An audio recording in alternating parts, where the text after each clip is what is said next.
On June 26, 2020, Karen Garner, a 73-year-old woman suffering from dementia and sensory aphasia, was stopped by Walmart employees after she left the store without paying for items worth approximately $14. Video footage captured Miss Garner walking out of the store with the items in her hands, and she was soon brought back inside by the employees. Subsequently, Miss Garner attempted to pay for the items, but Walmart employees refused her service and asked her to leave immediately. Compliance with their request, Miss Garner left the store. However, one of the Walmart employees contacted the Loveland Police Department to report the alleged theft. A few minutes later, Officer Austin Hoop responded to the call and located Miss Garner as she was walking home after the incident. Officer Hoop parked his patrol car behind her and approached to stop her. Unfortunately, the situation escalated negatively. Officer Hoop failed to effectively communicate with Miss Garner, and he resorted to violently throwing her to the ground in an attempt to place her in handcuffs. This action was unjustified as Miss Garner displayed no signs of being a threat to Officer Hoop and did not attempt to flee. Instead, she continued walking, which did not warrant such a forceful takedown. In fact, Officer Hoop's approach appeared misplaced from the beginning as he asked the visibly confused Miss Garner an unnecessary question. Do you need to be arrested right now? Do you need to be arrested right now? No. Okay. Let's not. After successfully placing Miss Garner in handcuffs, Officer Hoop proceeded to guide her back to the patrol car.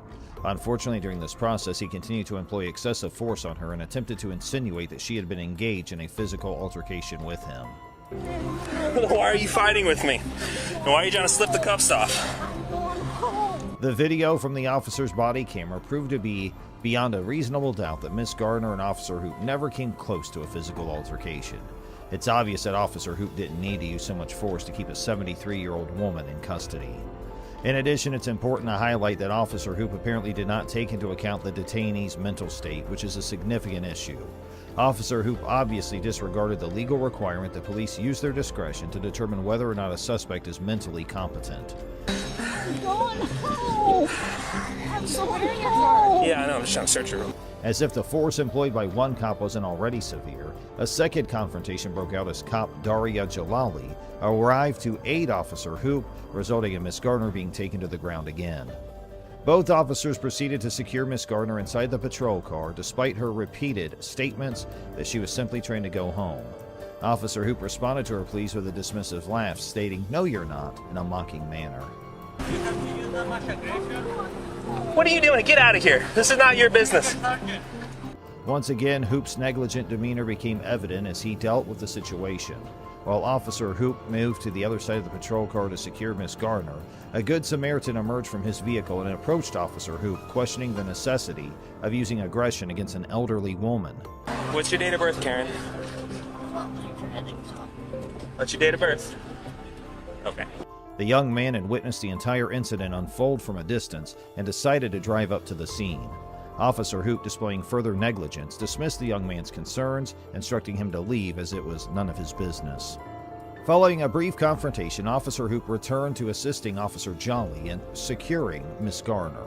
Once they successfully placed Miss Garner inside the patrol car, Officer Hoop attempted to identify her by asking for her date of birth. However, he received no response, indicating Miss Garner was unable to provide the requested information. Given Miss Garner's disability, it is unsurprising that she would encounter difficulties understanding Officer Hoop's demands, let alone recalling her date of birth. Both officers appear to overlook the possibility of Miss Garner having a disability, despite it becoming increasingly evident by that point. Shortly after, the officers engaged in a casual conversation, during which Officer Jalali expressed her concerns for Officer Hoop, stating that she would have arrived more quickly if he had mentioned a physical altercation. 200. Yeah, okay. Hey. Let's get her down the stairs. Okay, we don't need to wait for the fellow. No, we can see what I mean, we know what's it said.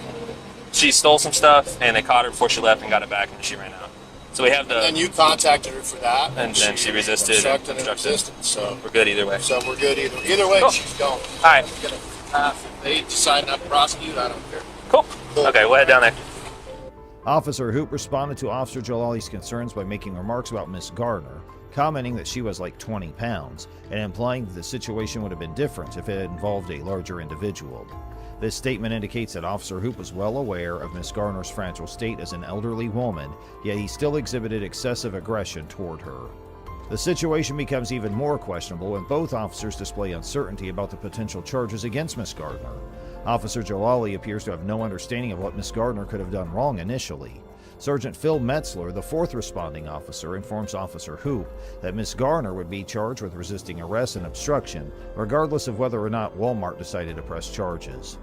Immediately following the incident, Officer Hoop, Officer Jalali, and Community Service Officer Tyler Blackett were captured by a police station surveillance camera, engaging in laughter and joking while watching the footage of the arrest from Officer Hoop's body camera. On May 19, 2021, the Colorado 8th Judicial District Critical Response Team completed an investigation into the incident, leading to the filing of criminal charges against Officer Hoop and Officer Jalali.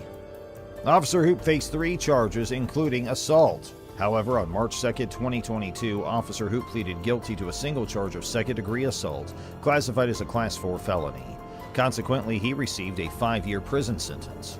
Meanwhile, Officer Jalali pleaded guilty to 1 count of failure to intervene in Larimer County District Court in June of the same year. As a result, she was sentenced to 45 days in jail and placed under 36 months of probation. However, despite the clarification provided by Mr. Hodges when he displayed his cane from his back pocket to Deputy Goad, she continued to pursue him. It became evident that Deputy Goad lacked probable cause to detain Mr. Hodges, as her suspicion of him carrying a firearm was disproven. What's this in your back pocket? I just saw you walking it. The navigational aids. What's the problem? You a tyrant? Yeah, I am actually. What's your name and date of birth? I don't have to give that unless. Yes, sir. I was investigating. You have reasonable. Do you want me to put you in handcuffs right now? Yes, sir, I do. What is your suspicion? It looks like you're carrying a gun in your back pocket. I'm stopping to make sure you're carrying it properly. Have you ensured that it's not a firearm? No, you keep turning so I can't see it. You don't have to be a dick to me. Well, you're being one to me. No, sir. I'm doing my job. Am I detained? Yeah, you are. Nevertheless, Deputy Goad proceeded to inform Mr. Hodges that he was being detained and demanded his identification, asking for his name and date of birth. Mr. Hodges questioned the necessity of providing his personal information, stating that he had not committed any crime. In response, he requested the presence of Deputy Goad's supervisor, who coincidentally arrived at that moment. What's the stop you for? For a walking stick. And it could look like a weapon. She asked you to Really? present it, okay? Now she's asking me for ID. Okay. I don't need the ID unless Okay. a reasonable, articulated suspicion. And her that I have committed a crime, and committing a crime, And or her- about to do a crime. Sergeant Randy Harrison approached Mr. Hodges and promptly inquired about the reason for Deputy Goad's initial stop. Mr. Hodges explained the circumstances to Sergeant Harrison, who in turn demanded identification from Mr. Hodges as well. You were armed, okay? And she's asking you for your ID. Well, now Okay? she has verified that I am not armed. Okay. So there is no You got problem. your ID or not? I do have my ID, but you don't need it. Okay. Okay. Initially, Deputy Goad may have possessed a reasonable suspicion to stop Mr. Hodges if she genuinely believed that the item protruding from his back pocket was a firearm.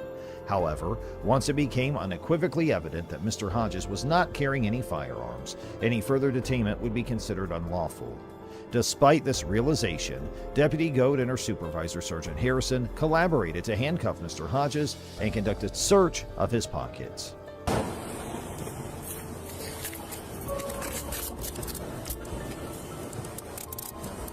Mr. Hodges requested the names and badge numbers of both officers, but neither of them responded to his demand. Where's your wallet at, sir? I don't have a wallet on me. Okay, where's your ID? Where's your ID at? Pocket. Which pocket? You are not allowed to search me. It's in this pocket.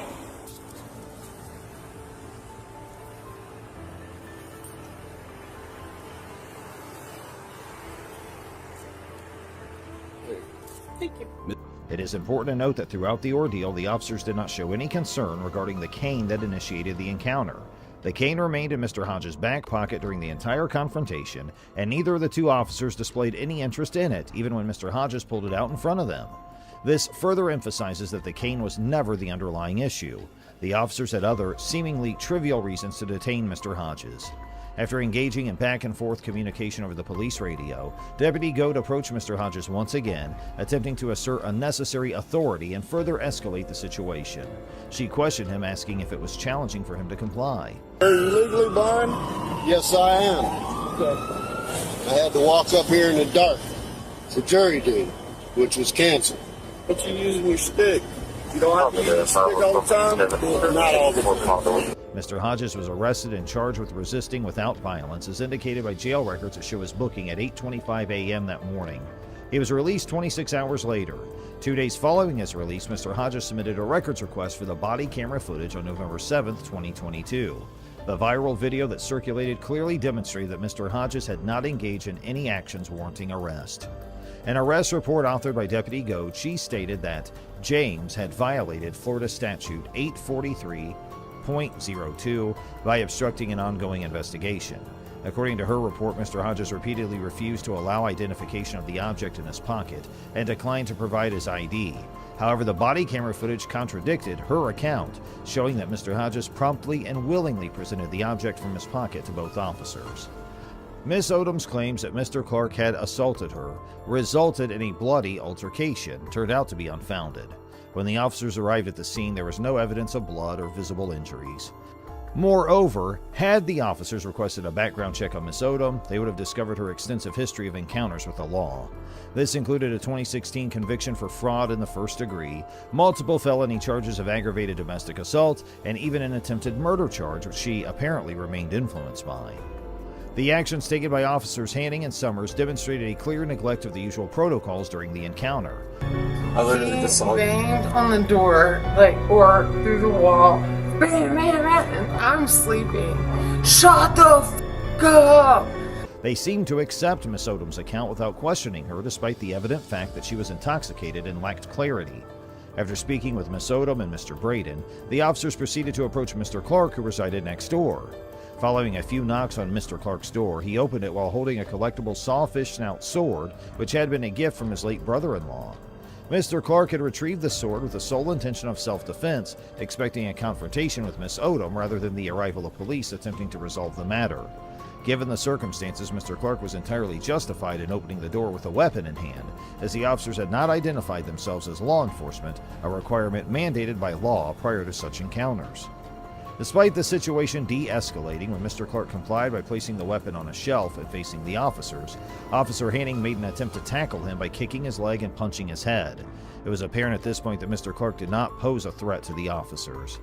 Officer Hanning had sufficient time and opportunity to detain Mr. Clark after he had put away the sword. However, instead of doing so, Officer Hanning retreated and proceeded to draw his firearm. Mr. Clark, remaining motionless with his hands clearly visible, demonstrated that he held nothing that could potentially harm anyone. What do you want? What the fuck? It was at this moment that Officer Hanning, without providing any warning, aimed his taser at Mr. Clark's stomach and discharged it. It's important to note the conflicting demands issued by the two officers. Officer Hanning instructed Mr. Clark to walk into the hallway, while Officer Summers simultaneously told him to get on the ground. As Mr. Clark fell backward, his head made contact with a chair, rendering him unconscious. The situation worsened when both officers attempted to move Mr. Clark's body outside, resulting in his head striking the corner of a shelf, which caused a laceration on his head. Furthermore, Officer Hanning employed unnecessary force by placing his knee on Mr. Clark's neck while restraining him with handcuffs. Reports indicated that his knee restraint led to an injury to Mr. Clark's carotid artery, necessitating surgical intervention for treatment. It is notable that this particular knee restraint has been associated with several fatalities in the past. As Officer Summers attended to Mr. Clark in an attempt to revive him, Officer Hanning had a different agenda. Get out here right now! Get out here! Get on the ground! No. They hit that wall so hard, I thought they were going to come through the wall. He re-entered Mr. Clark's apartment and took hold of the sword that had been placed on top of the shelf. The reasoning behind Officer Hanning's actions may have been unclear at first, but it became evident with his subsequent actions. Officer Hanning positioned the sword approximately 5 feet away from where Mr. Clark lay unconscious, creating the illusion that Mr. Clark had walked out of his apartment wielding the sword with the intent to attack the officers. Following the use of unlawful force, Mr. Clark was swiftly transported to the hospital, where tests for drugs or alcohol came back negative. His initial vital signs indicated the possibility of heart-related complications, and he required stitches for a head wound. Within 24 hours of the incident, Mr. Clark developed a blood clot in his injured carotid artery and began vomiting blood. Additionally, 12 hours later, he suffered a stroke. Approximately 48 hours after being discharged, Mr. Clark found himself readmitted to the hospital due to complications arising from the initial surgery. Consequently, Mr. Clark pursued legal action and reached a settlement agreement with the Idaho Springs Police Department amounting to a remarkable sum of $7 million. This record-breaking payout exceeds the settlement awarded to Karen Garner in September 2021.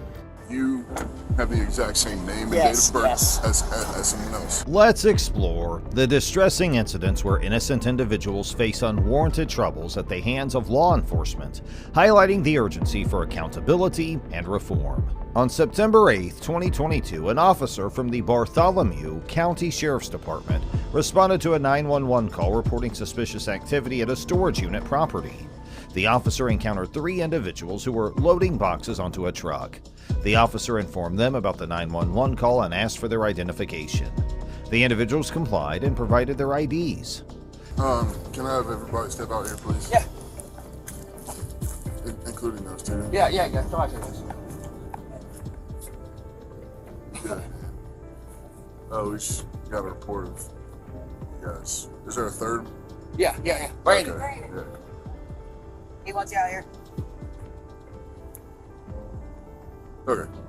So basically what happened is we got where you guys loading up things to your vehicles. Right. Yeah. It's his stuff. They just closed and he needed to get his stuff out. I understand. Yeah, Do you have any proof of that? I can probably find a bill or something. You know what I mean? Is that fine?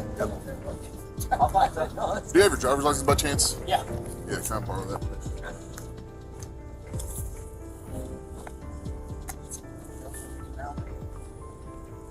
I figured y'all probably show up. Yeah. I was like, I said, no, we'll show up. Can I have ID Oh, for yeah, you too yeah, as yeah, well? sorry. While the officers ran their IDs, one of the individuals showed proof of ownership indicated that they were not involved in any illegal activity. However, the officer disregarded the proof and continued running their IDs. It was discovered that one of the individuals, Bradley Bowman, had a warrant. The officer requested information from dispatch regarding the items they shouldn't be moving and the validity of the warrant. Sir, How are you? late to the party. What's going on? Nothing. That's what it sounds like. Okay. It sounds like that. Like a bullshit call. The Bowman subject might have a J4 though. Okay. But No, they're just. Jesus Christ. hi. Yeah. What's up, guys? Yes. Oh shit.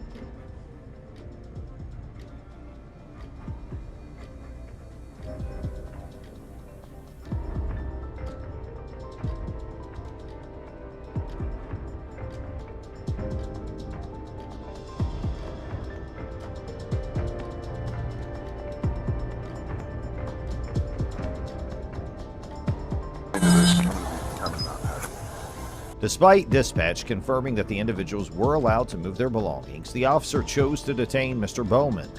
Dispatch had not yet confirmed Mr. Bowman's warrants, but the officer decided to take him into custody anyway. Mr. Bowman complied with the officer and even placed his hands behind his back without resistance. However, the officer failed to match Mr. Bowman's provided date of birth with the warrant's information.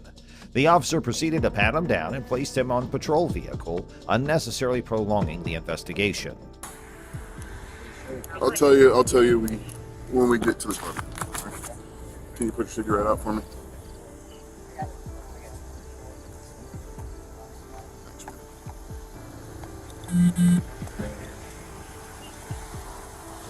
You got anything that's gonna stick me, put me, hurt me? No. Okay. Do you have any property you wish to leave here? I mean, Over on this side. I don't think so. Alright, I'm gonna pat you down, alright? Is this just property right here? Are you gonna want to take this with you? Yeah. Okay. Okay. Is that just a piece of candy right there? Yeah. Or is that a key fob you need to something? No, I don't need that. Okay. I think it's like a rock. Alright. It looks like a key fob. Looks like it's plastic. I don't think it's candy. Okay. I think it's like for like. Okay, so you don't. Okay. Don't need it? What's this right here? Your phone? I'm gonna take it out, alright? Yeah, that's fine. Alright. Hey, bud. Your keys in your bag. Yes, sir. You cool if they take it?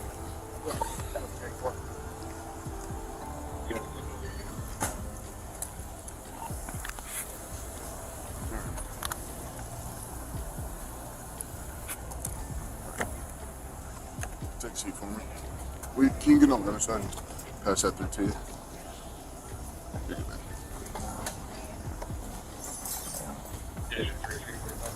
Seatbelt? Yeah. I understand, yeah. We had to cut down a tree, that's why there's wood shavings back there, man. I'm sorry. You're all right. While in the patrol vehicle, Mr. Bowman questioned the warrant for the second time, giving the officer another opportunity to verify his identity. However, the officer claimed that his system did not provide much info and stated that everything would be sorted out at the department. Yeah, I'll look it up for you right now. Yeah, no problem.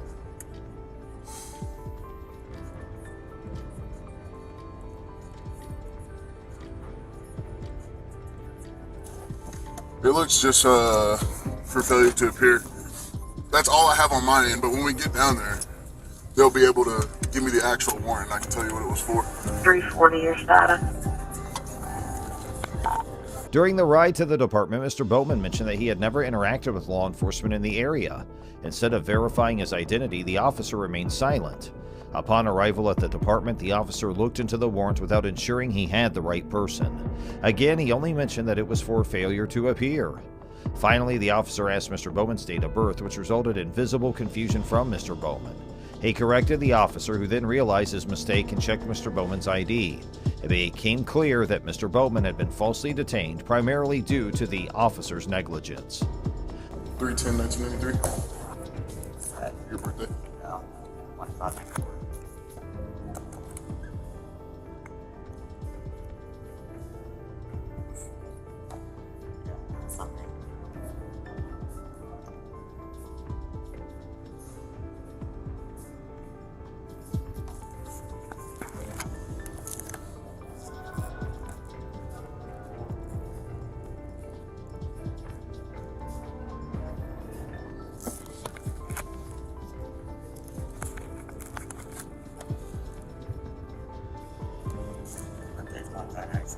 Yeah. Yeah. That's on him, not me. Come on. We're gonna take it back. We're gonna take it back. I'm gonna take you out of those. The officer blamed dispatch for the mistake, deflecting responsibility instead of acknowledging his own lack of diligence. He uncuffed Mr. Bowman and stated that he would be taking him back to the storage unit property. Throughout the incident, the officer failed to take proper steps to verify Mr. Bowman's identity, leading to an unjust detention. Okay. Scratch out. There's nothing illegal in the car. No. Okay. No. You have the right to say no. You have the right to say yes. I said no. Let's move on to another incident where a police officer unlawfully forced a man out of his vehicle and subjected him to the cold weather while searching for reasons to arrest him. On January 12, 2023, Officer Jack Lowry of the Bloomington Police Department initiated a traffic stop on Ricky Eugene Pouncil, a health and fitness entrepreneur, for driving in the center lane on an interstate highway in Minnesota. Officer Lowry followed Mr. Pouncil for several minutes before activating his emergency lights and making contact.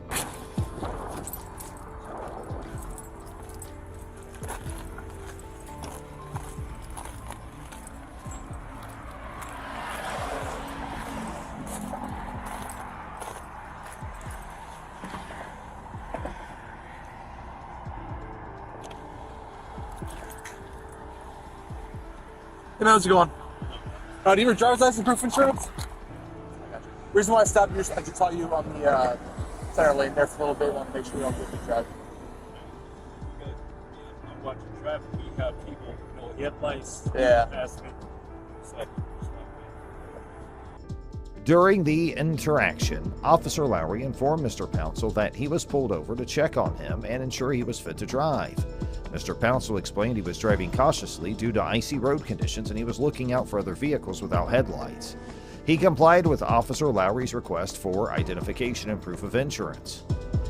Where you head to tonight? Going home? Are you still in Egan?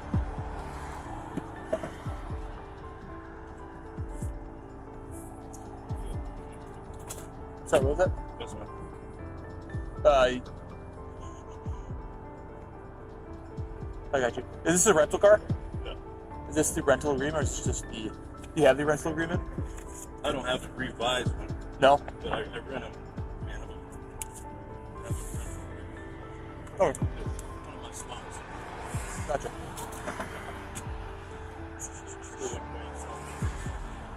Like I said, I was going to try to, a while a ways back, but the radio has been bouncing all crazy. Like I couldn't get on the air till we got here. So this is a little bit safer spot. After running Mr. Pouncil's license, which was valid, Officer Lowry continued to spend an unnecessary amount of time verifying his identity and running additional background checks.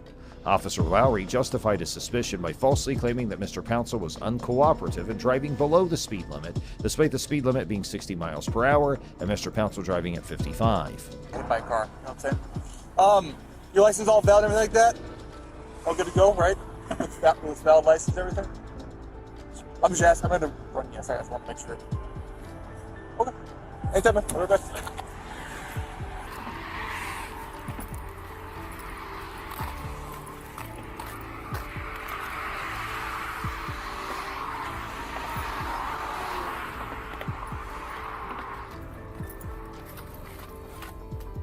Officer Lowry, along with another officer, Taylor Huss, discussed the traffic stop and expressed interest in searching Mr. Pouncil's vehicle.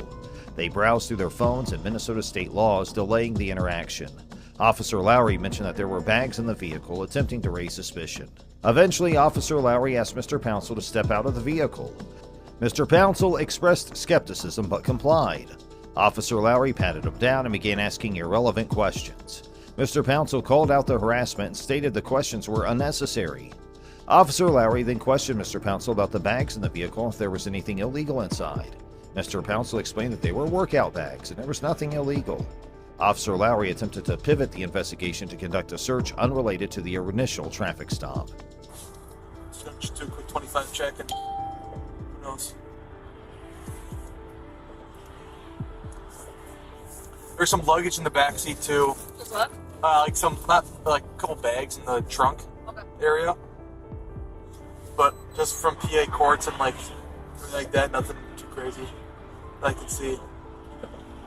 So who knows? It is important to note that officers cannot expand their investigation beyond the initial reason for the traffic stop without additional justification. It's that whole time. All right, he didn't seem super cooperative, so I'm just gonna pull him out and try to talk him out here.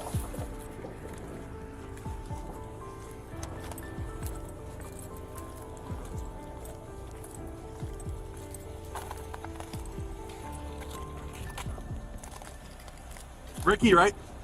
All right. Hey, Ricky, I got no intention of writing any ticket. I'm going to talk to you back here for a quick second. We'll get you out here, all right? Let's just talk to you back here. Just about your coming and going. I want to make sure we're on the same page. I just want to clear up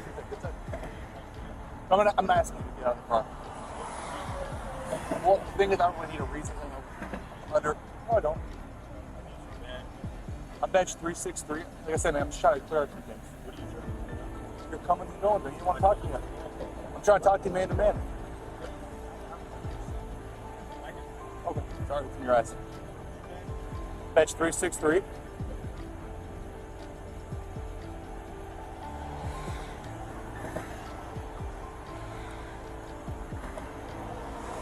All right.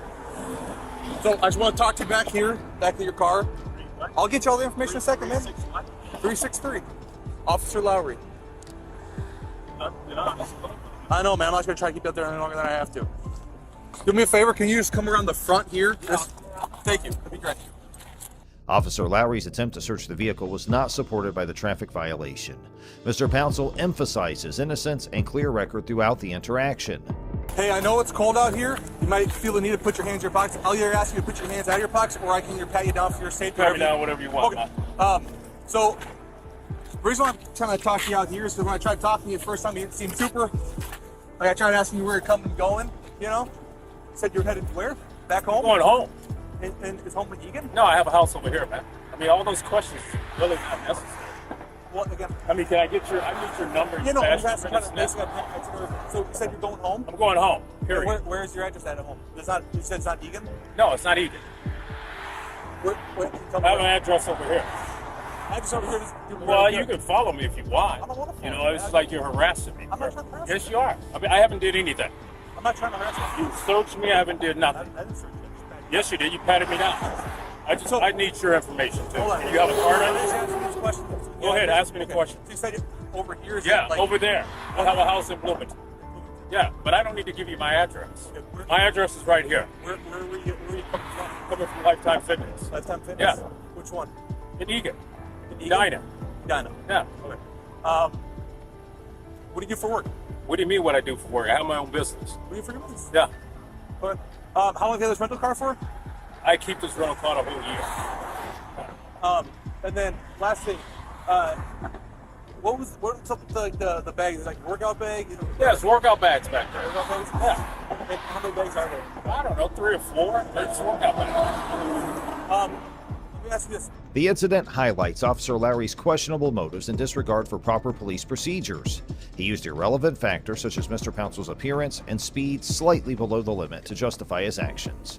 The prolonged detention and attempted search were a violation of Mr. Pouncil's rights. Damon Fryer, a popular YouTuber and supercar enthusiast, was pulled over by the police in Beverly Hills, California in the month of May 2018.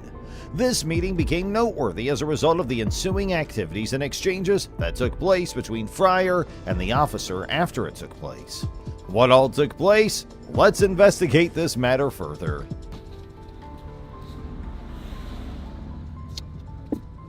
You have your registration and insurance? Yeah.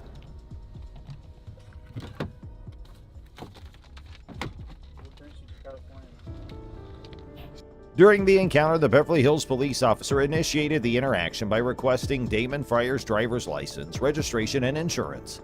This is a standard procedure during traffic stops to verify the legality and validity of a driver's documents. I live here, I give you Canadian driver's So that's license. exactly what I'm trying to figure out. You're giving me smart answers, but I'm trying to get to the bottom of something. It's not a smart answer. It You're not customs. I don't need to explain to you why I'm here. Okay, so you need a California driver's license to drive in California. Fryer complied with the officer's request and handed over his driver's license, registration, and insurance information. International driver's license? Excuse me? You have your international driver's license? You're a cop. You should know I don't need that. I'm a Canadian citizen. You have a treaty with us. I'm going to exit the vehicle to get my passport. During the interaction, the officer raised questions about Damon Fryer's presence in California and his Canadian driver's license. The officer's questioning aimed to determine whether Fryer was a resident of California or merely a visitor. What are you about to say? Stop saying you just ran. I didn't run a stop sign. Just saw you. Which one? Lamita, sit down. Which one? I just told you. You're so busy asking me questions. You're not listening to my answers. I said the one on Lamitas. I didn't run any stop sign. I have everything on camera. Fryer explained that he was a Canadian citizen and represented his Canadian driver's license as proof of his driving credentials. He asserted that as a non-resident, he was not obligated to obtain a California driver's license and that his Canadian license was sufficient for driving legally in the state. I said the one on Lamitas. I didn't run any stop sign. I have everything on camera. Okay, that's fine. So do I. Pardon? I said so do I. Sure. Stay in the car, don't get out, man. No, I won't. Wow. International driver's license. Fryer explained he didn't need a California driver's license as a Canadian citizen and showed his passport. The officer insisted that Fryer needed a California driver's license and an international driver's license, which Fryer disputed, and pointed out that Canada and the United States have a treaty in place that allows Canadian drivers to operate vehicles in the U.S. without the need for an international driver's license. He argued that his Canadian driver's license, being a valid and recognized document, provided the necessary authorization for him to drive in California, and he moved out of his car. How you doing? Great, how are you? Awesome, man. I'm allowed to film you. I didn't say you weren't. I don't know why you're shining the light on my camera then. I'm just making sure I can see inside the And is 11 out on the foot beat? Well, you don't need to do that by following the You're camera. very defensive, sir. Why is that? Because you pull me over and you don't know what for. The other officer was standing at the other door and asked Fryer how he was doing, to which Fryer replied nicely that he was doing amazing. Fryer also mentioned that he is filming the officers and they can't stop that, to which the officer said he was not even saying anything to that, but was flashing the flashlight in front of the camera so that the officer's face was not visible. I told you what for. Look at your camera. You'll be able to see what for. I didn't do anything though. You lied about the stop sign, and you don't understand what exhaust is on my car. Yeah, thanks. Okay. The officer asked why the guy looked so defensive, to which Fryer replied that he has been pulled over for nothing, to which the police said, check your camera to see what you have done, where Fryer said it's nothing there. Also accused the police officer of lying about the stop sign as there weren't any and there's no exhaust in his car. Modified exhaust, right? One. Yeah. You're not having a California driver's license. I don't need a California driver's license. Okay. So can you sign here, please?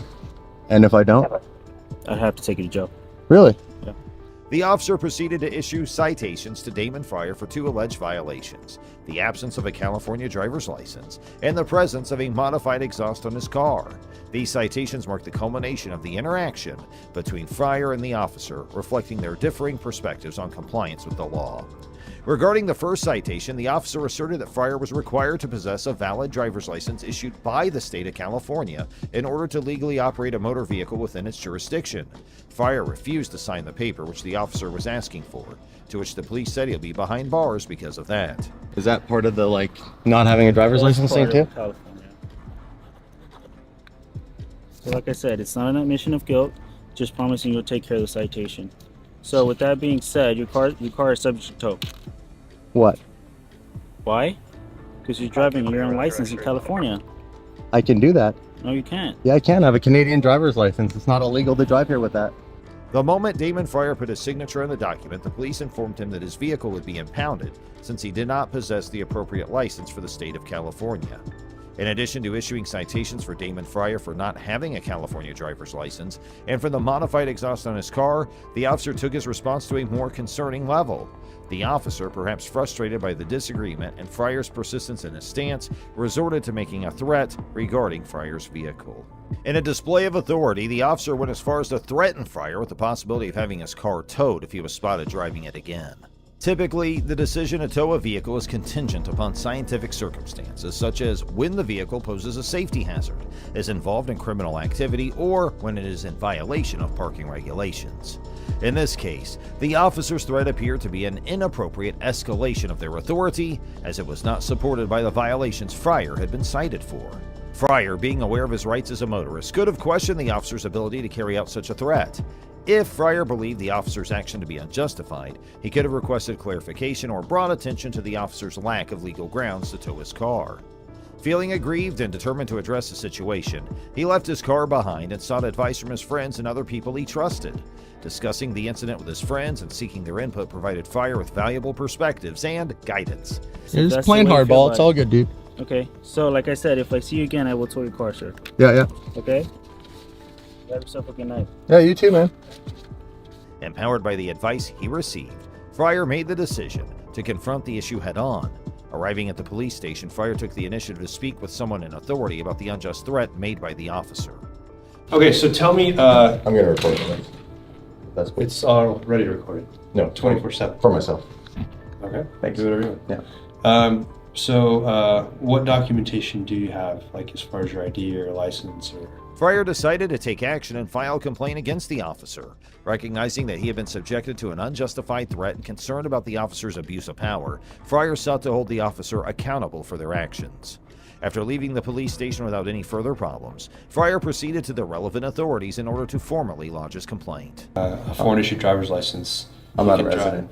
No, I'm just saying they okay. can drive, right? Yeah. So you got a citation for something you should not have received. Correct. That's item 1. And then the threat to take my vehicle away from me based on that citation, which doesn't exist. Okay, so the good news is that did not happen. You have your car.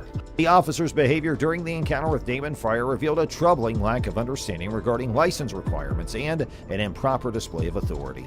In addition to issuing citations for not having a California driver's license and a modified exhaust on Fryer's car, the officer went further and threatened actions that he did not possess the illegal authority to carry out. He got an F for that. The international, Canadian, U.S. driving, whatever the legal jargon is, that I can drive on this license. And I'm not to have my vehicle towed if he sees me around Beverly Hills again. Okay. Firstly, the officer's lack of understanding regarding license requirements became apparent when he insisted that Fryer needed both a California driver's license and an international one.